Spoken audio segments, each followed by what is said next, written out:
This hostel has a huge history that it means like welcoming people from everywhere.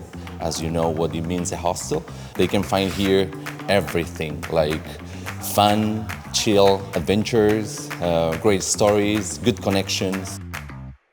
Yeah, I think it's very easy to meet people here. You just sit on down table and when you're eating or anything, and it's very international. So whether you speak Spanish, English, or whatever language, Japanese, you'll always find someone.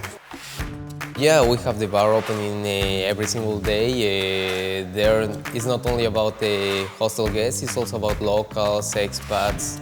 They come here daily and yeah, they blend with the hostel guests. In the end, yeah, it's a nice party that happens every night. Also with the events, we have DJs every weekend.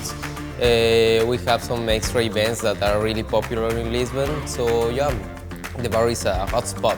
People in the hostel were in the mood of going out, having some drinks. So yeah, it became a really cool weekend. Huh?